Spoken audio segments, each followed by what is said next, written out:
all in the spiritual realms are rejoicing, because we have missed you. August 11, 2013. You and I, humanity, God, the source of all being, are one, because all that exists is contained within the infinite field of divine love beyond which there is not and never can be anything else, anything at all. Creation, God, the field in which everything is complete, and paradoxically, is forever expanding. There are no limits. It is as simple as that, and yet it is far more complex than you can possibly imagine. When you awaken into reality, what you are and who you are will start to become apparent, and it will utterly delight, astonish, and amaze you, and you. You are eternal, an immortal being forever one with God, and yet you have been experiencing, through your own choice, an intense sense of separation, a state that is impossible, individuality, followed by death. Just know, as in truth you do, that there is only life. There are no alternatives. Knowing that, as you do, there is no need, reason, or justification for fear and all its adjuncts. There is only God and you are to awaken into the reality of that because collectively you have made the choice and the decision to allow the illusion to dissolve. Oneness is a state of pure, unadulterated joy, and nothing can interfere with it, change it, remove it, or hide it. It is constantly aware, alive, and loving, but you chose to pretend that this was not so, and have endured seemingly interminable suffering as a result. Finally, as the depths of separation were experienced in your ongoing nightmare, you made the choice to awaken and thereby to return to love.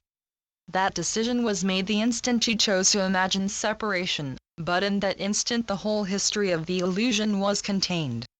God is completed in you, and you in God, and that completeness is indissoluble, permanent, everlasting.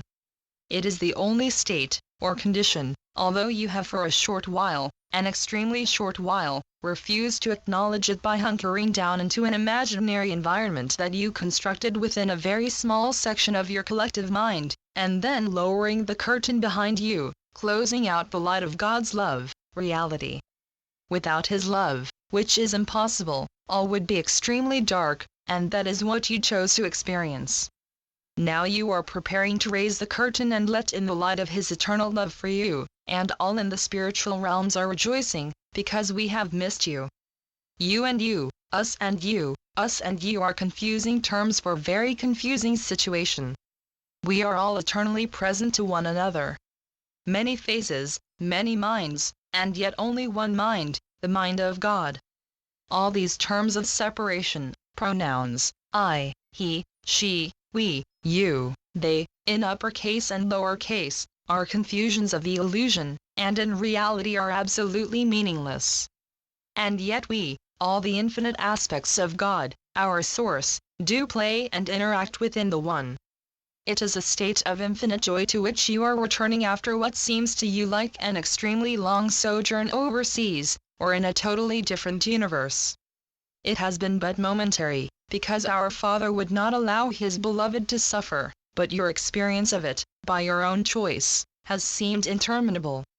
And because of that it gives us great joy to know that your ungodly experience is almost over for you. In truth we have not been concerned because of course we fully understand the unreality of it.